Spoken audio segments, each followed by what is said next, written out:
Bayad-bayadan mo na ang ang kuryente. Baka maputulan na. Babayagin agad ha. Baka tayo maputulan. Ako. Tama, okay, palabas. Palabas ako, dadaan ko na dun sa bayaran ng kuryente. Much later. Ano yun? Pambayad sa kuryente na dala eh.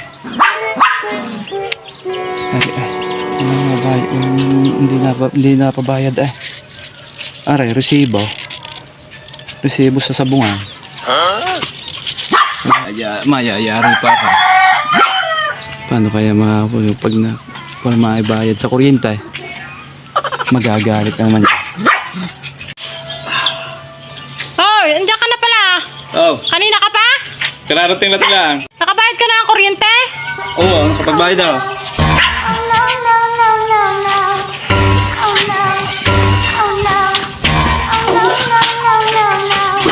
Mari makita ka sa akin. Binulag ako.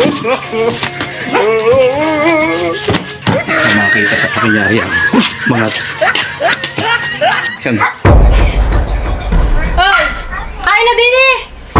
At ako na maglilista lang ako ng mga mga gastos sa pagkain.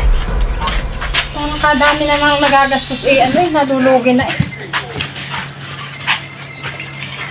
Parang bumili ka ba ng pagkain ng isang araw? Paano nito yung ibang resibo din eh? Hirap pa. Ere pala mga resibo ng pagkain. Para may binili ka rin mga patuka sa manok ah. Oh, wow. Ordinary, binili ka. Mura naman yun. Akala ko'y mahal eh.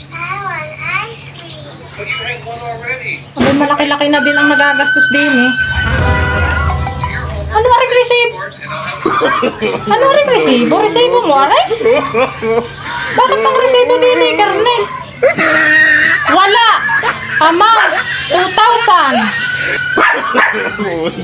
Wala, amount, 1,3. Yun! Meron, amount, 1,5. Aray, mga resibo, aray, kalagtara!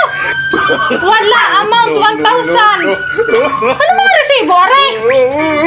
Atari mga garmi, ano mga wala, meron? Hindi ko baka meron wala. Ganyan siguro. Ay, inanak. Anong wala, meron? Ay, nagsabong ka na naman sigurado. Nagsabong eh. Ayan na, ang mga wala, meron. Ay, di, sabungan lang naririnig ang mga wala, meron na yan.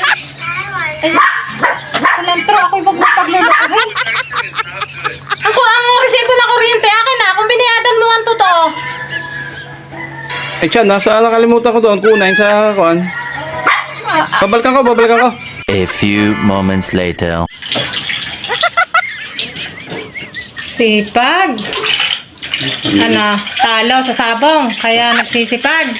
Ay, talo. Di ba bili pa akong ulam? Oh, bili pang gulay. Talo ba? Ayan. Yan mo. Ako lang lagi naghuhugas ito ng pigyan. Ako na lang lagi.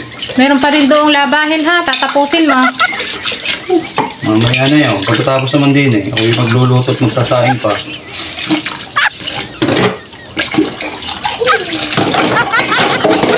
Luto na ako. Ay? Pwede niya kaya?